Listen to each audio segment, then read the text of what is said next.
ಎಲ್ರಿಗೂ ನಮಸ್ಕಾರ. Welcome back to my channel. ಇವತ್ತು ತಿಂಡಿಗೆ ಅಂತ ಹೇಳಿ ಎಗ್ ಫ್ರೈಡ್ ರೈಸ್ನ ಮಾಡಿದ್ದೆ. ನಾರ್ಮಲಾಗಿ ನಾವು ಹೊರಗಡೆ ಎಗ್ ಫ್ರೈಡ್ ರೈಸ್ನ ತಿಂದಾಗ ಯಾವ ರೀತಿ ಇರುತ್ತೋ ಟೇಸ್ಟು, ಅದಕ್ಕಿಂತ ಸ್ವಲ್ಪ ಚೆನ್ನಾಗೇ ಬಂದಿತ್ತು. ಅದರಿಂದ ಈ ವಿಡಿಯೋನ ನಿಮ್ಮ ಜೊತೆ ಶೇರ್ ಮಾಡ್ಕೊಳ್ತಾ ಇದ್ದೀನಿ. ನೀವು ಕೂಡ ಒಂದು ಸಲ ಮನೇಲಿ ಟ್ರೈ ಮಾಡಲಿ ಅಂತ ಹೇಳಿ. ಈ ವಿಡಿಯೋನ ಎಲ್ಲೂ ಕೂಡ ಸ್ಕಿಪ್ ಮಾಡದೆ ಪೂರ್ತಿಯಾಗಿ ನೋಡಿ. ಹಾಗೆಯೇ ನೀವು ಇನ್ನೂ ನಮ್ಮ ಚಾನಲ್ನ ಸಬ್ಸ್ಕ್ರೈಬ್ ಆಗಿಲ್ಲ ಅಂದರೆ ಪ್ಲೀಸ್ ನಮ್ಮ ಚಾನಲ್ನ ಸಬ್ಸ್ಕ್ರೈಬ್ ಮಾಡ್ಕೊಳ್ಳಿ. ಹಾಗೆ ಪಕ್ಕದಲ್ಲಿರೋ ಬೆಲ್ ಐಕಾನ್ನ ಪ್ರೆಸ್ ಮಾಡಿ. ಈಗ ಫಸ್ಟಿಗೆ ಗ್ಯಾಸ್ ಸ್ಟವ್ ಮೇಲೆ ಒಂದು ಬಾಣಲೆನ ಬಿಸಿಗಿಟ್ಟು ಅದಕ್ಕೆ ಒಂದು 3 ಟೇಬಲ್ ಸ್ಪೂನಷ್ಟು ಎಣ್ಣೆನ ಹಾಕ್ಕೊಳ್ತಾ ಇದ್ದೀನಿ. ಎಣ್ಣೆ ಚೆನ್ನಾಗಿ ಬಿಸಿ ಆಗಬೇಕು. ಬಿಸಿ ಆದಮೇಲೆ ನಾನಿಲ್ಲಿ 2 ಮೊಟ್ಟೆನ ಹಾಕ್ಕೊಳ್ತಾ ಇದ್ದೀನಿ. ನಮಗೆ ಮೊಟ್ಟೆ ಯಾವ ರೀತಿ ಬೇಕಾಗುತ್ತೆ ಅಷ್ಟು ಮೊಟ್ಟೆನ ನೋಡಿಕೊಂಡು ಹಾಕೋಬೋದು. ನಾನಿಲ್ಲಿ 2 ಮೊಟ್ಟೆನ ಹಾಕ್ಕೊಳ್ತಾ ಇದ್ದೀನಿ.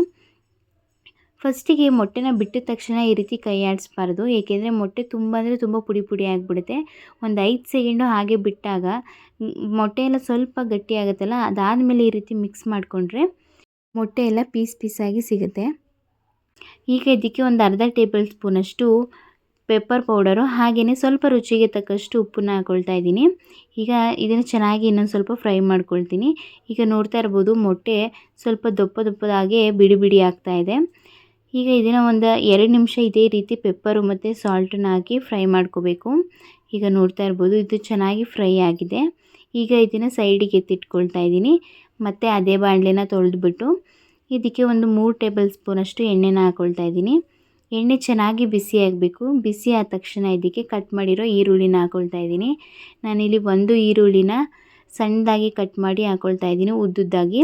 ನಿಮಗೆ ಯಾವ ಸೈಜಲ್ಲಿ ಬೇಕಾಗುತ್ತೆ ಆ ಸೈಜಲ್ಲಿ ನಾವು ಈರುಳ್ಳಿನ ಕಟ್ ಮಾಡ್ಕೊಬೋದು. ಈಗ ಈರುಳ್ಳಿನ ಹಾಕಿ ಇದನ್ನು ಚೆನ್ನಾಗಿ ಫ್ರೈ ಮಾಡ್ಕೊಳ್ತಾ ಇದ್ದೀನಿ. ನಾನಿಲ್ಲಿ ಒಬ್ರಿಗಾಗಷ್ಟು ಎಗ್ ಫ್ರೈಡ್ ರೈಸ್ನ ಮಾಡ್ತಾಯಿದ್ದೀನಿ. ನೀವು ಬೇಕಾದರೆ ರೈಸ್ನ ಕ್ವಾಂಟಿಟಿ ನೋಡಿಕೊಂಡು ಪದಾರ್ಥಗಳು ಹಾಗೆಯೇ ಮೊಟ್ಟೆ ಎಲ್ಲನೂ ಹಾಕೋಬೋದು, ಈರುಳ್ಳಿ ಅದೆಲ್ಲನೂ ಕೂಡ.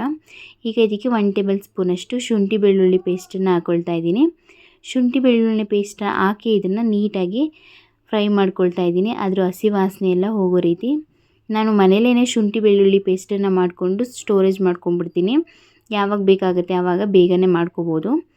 ಈಗ ಇದಕ್ಕೆ 1 ಕಪ್ಪಷ್ಟು ಎಲೆಕೋಸು, ಹಾಗೆಯೇ 1 ಕಪ್ಪಷ್ಟು ಕ್ಯಾರೆಟನ್ನು ಹಾಕ್ಕೊಳ್ತಾ ಇದ್ದೀನಿ. ಹಾಗೆಯೇ 1 ಕಪ್ಪಷ್ಟು ಕ್ಯಾಪ್ಸಿಕಮ್ ಕೂಡ ಹಾಕ್ಕೊಳ್ತಾ ಇದ್ದೀನಿ. ಈಗ ಇಷ್ಟನ್ನು ಹಾಕಿ ಇದನ್ನು ಚೆನ್ನಾಗಿ ಫ್ರೈ ಮಾಡ್ಕೋಬೇಕು. ನಾನಿಲ್ಲಿ ತರಕಾರಿಗಳನ್ನ ಉದ್ದುದ್ದಾಗಿ ಕಟ್ ಮಾಡ್ಕೊಂಡಿದ್ದೀನಿ. ತಿನ್ನಬೇಕಾದ್ರೆ ತುಂಬಾ ಟೇಸ್ಟ್ ಕೊಡುತ್ತೆ ಬಾಯಿಗೆ ಸಿಗ್ತಾಯಿದ್ರೆ ತರಕಾರಿ ಅಂತ ಹೇಳಿ. ನೀವು ಯಾವ ಸೈಜಲ್ಲಿ ಬೇಕಾಗುತ್ತೆ ಆ ಸೈಜಲ್ಲಿ ನೀವು ಕಟ್ ಮಾಡ್ಕೊಬೋದು. ಈಗ ಇದಕ್ಕೆ ಒಂದು ಅರ್ಧ ಟೇಬಲ್ ಸ್ಪೂನಷ್ಟು ಸಾಲ್ಟನ್ನು ಹಾಕ್ಕೊಳ್ತಾ ಇದ್ದೀನಿ. ಸಾಲ್ಟನ್ನು ಹಾಕಿ ಫ್ರೈ ಮಾಡೋದ್ರಿಂದ ತರಕಾರಿ ಬೇಗನೆ ಫ್ರೈ ಆಗುತ್ತೆ, ಹಾಗೆಯೇ ಸಾಫ್ಟಾಗಿ ಬೇಯುತ್ತೆ, ಜೊತೆಗೆ ಉಪ್ಪೆಲ್ಲ ನೀಟಾಗಿ ಹಿಡಿಯುತ್ತೆ. ಈಗ ಸಾಲ್ಟನ್ನು ಹಾಕಿ ಇದನ್ನು ಮತ್ತೆ ಒಂದು 2 ನಿಮಿಷಗಳ ಕಾಲ ಚೆನ್ನಾಗಿ ಫ್ರೈ ಮಾಡ್ಕೋಬೇಕು. ಅದಾದಮೇಲೆ ಒಂದು ಲಿಡ್ಡನ್ನು ಕ್ಲೋಸ್ ಮಾಡಿ ಹಾಗೆಯೇ ಹಬೆಯಲ್ಲಿ ಬೇಯಿಸ್ಕೊಂಡ್ರೆ ತರಕಾರಿನೂ ಕೂಡ ಚೆನ್ನಾಗಿ ಬೇಯುತ್ತೆ. ಈಗ ನೋಡ್ತಾ ಇರ್ಬೋದು ನೀವು ಎಷ್ಟು ಸಾಫ್ಟಾಗಿ ಬೆಂದಿದೆ ಅಂತ. ಅಲ್ಲಿ ನೋಡಿದ್ರೆ ಗೊತ್ತಾಗುತ್ತೆ ಎಷ್ಟು ಚೆನ್ನಾಗಿ ಸಾಫ್ಟಾಗಿ ಬೆಂದಿದೆ ಅಂತ. ಈಗ ಇದನ್ನು ಇನ್ನೊಂದು ರೌಂಡ್ ಈ ರೀತಿ ಚೆನ್ನಾಗಿ ಮಿಕ್ಸ್ ಮಾಡ್ಕೋಬೇಕು. ಅದಾದಮೇಲೆ ಮತ್ತೆ ಒಂದು ಅರ್ಧ ಟೇಬಲ್ ಸ್ಪೂನಷ್ಟು ಪೆಪ್ಪರ್ ಪೌಡರ್ನ ಹಾಕ್ಕೊಳ್ತಾ ಇದ್ದೀನಿ. ಹಾಗೆಯೇ ಖಾರಕ್ಕೆ ಅಂತ ಹೇಳಿ 1 ಟೇಬಲ್ ಸ್ಪೂನಷ್ಟು ರೆಡ್ ಚಿಲ್ಲಿ ಸಾಸು, ಹಾಗೆಯೇ 1-2 ಟೇಬಲ್ ಸ್ಪೂನಷ್ಟು ಸೋಯಾ ಸಾಸ್ನ ಹಾಕ್ಕೊಳ್ತಾ ಇದ್ದೀನಿ. ಈಗ ಇವೆರಡನ್ನೂ ಹಾಕಿ ಈಗ ಮತ್ತೆ ಇದನ್ನು ಚೆನ್ನಾಗಿ ಫ್ರೈ ಮಾಡ್ಕೊಳ್ತಾ ಇದ್ದೀನಿ. ಈಗ ಒಂದು 2 ನಿಮಿಷಗಳ ಕಾಲ ಸಾಸನ್ನೆಲ್ಲನೂ ಹಾಕಿ ಫ್ರೈ ಮಾಡ್ಕೋಬೇಕು. ಅದಾದಮೇಲೆ ಈಗ ಫ್ರೈ ಮಾಡಿ ಇಟ್ಕೊಂಡಿದ್ನಲ್ಲ ಫಸ್ಟಿಗೆ ಮೊಟ್ಟೆ, ಅದನ್ನು ಹಾಕ್ಕೊಳ್ತಾ ಇದ್ದೀನಿ. ಮೊಟ್ಟೆನ ಫಸ್ಟಿಗೆ ಫ್ರೈ ಮಾಡಿ ಎತ್ತಿಟ್ಕೋಬೇಕು, ಇಲ್ಲಾಂತಂದರೆ ಸ್ವಲ್ಪ ಗಬ್ಬು ಸ್ಮೆಲ್ ಹೊಡಿಯುತ್ತೆ. ಅದರಿಂದ ಮೊಟ್ಟೆನ ಸೆಪ್ರೇಟಾಗಿ ಫ್ರೈ ಮಾಡಿಕೊಂಡು ಈ ರೀತಿ ತರಕಾರಿ ಜೊತೆಗೆ ಮಿಕ್ಸ್ ಮಾಡಿಕೊಂಡ್ರೆ ತುಂಬಾ ರುಚಿಯಾಗಿರುತ್ತೆ. ಈಗ ಮೊಟ್ಟೆನ ಹಾಕಿ ಈ ರೀತಿ ನೀಟಾಗಿ ಒಂದು 2 ನಿಮಿಷ ಫ್ರೈ ಮಾಡ್ಕೊಂಡಾದಮೇಲೆ ರೈಸ್ನ ಹಾಕ್ಕೊಳ್ತಾ ಇದ್ದೀನಿ.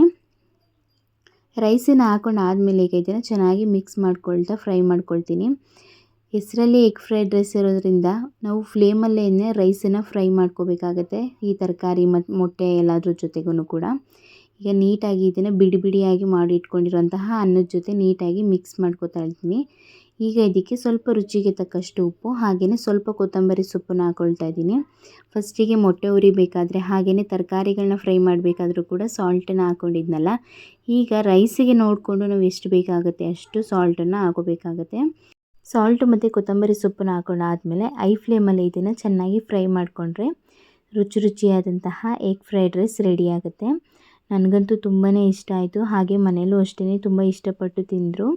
ನಾವು ನಾರ್ಮಲಾಗಿ ಹೊರಗಡೆ ಹೋಗಿ ತಿನ್ನೋದಕ್ಕಿಂತ ಈ ರೀತಿ ಮನೆಯಲ್ಲೇ ಮಾಡ್ಕೊಂಡು ತಿಂದರೆ ತುಂಬಾ ಚೆನ್ನಾಗಿರುತ್ತೆ ಅಂತ ಹೇಳಿ ತಿಂದ್ಕೊಂಡ್ರು. ಈ ವಿಡಿಯೋ ನಿಮಗೂ ಇಷ್ಟ ಆಗಿದೆ ಅಂತ ಅಂದ್ಕೊಳ್ತೀನಿ. ನೀವು ಕೂಡ ಒಂದು ಸಲ ಮನೇಲಿ ಟ್ರೈ ಮಾಡಿ ಹೇಗೆ ಬಂತು ಅಂತ ಕಮೆಂಟಲ್ಲಿ ತಿಳಿಸಿ. ಹಾಗೆ ಈ ವಿಡಿಯೋ ಏನಾದರೂ ನಿಮಗೆ ಇಷ್ಟ ಆಗಿದ್ದರೆ ಪ್ಲೀಸ್ ಈ ವಿಡಿಯೋನ ಲೈಕ್ ಮಾಡಿ, ನಿಮ್ಮ ಫ್ರೆಂಡ್ಸ್ ಆ್ಯಂಡ್ ಫ್ಯಾಮಿಲಿಗೆಲ್ಲ ಈ ವಿಡಿಯೋನ ಶೇರ್ ಮಾಡಿ. ಹಾಗೆ ನೀವು ಇನ್ನೂ ನಮ್ಮ ಚಾನಲ್ನ ಸಬ್ಸ್ಕ್ರೈಬ್ ಆಗಿಲ್ಲ ಅಂದರೆ ಪ್ಲೀಸ್ ನಮ್ಮ ಚಾನಲ್ನ ಸಬ್ಸ್ಕ್ರೈಬ್ ಮಾಡ್ಕೊಳ್ಳಿ. Thank you.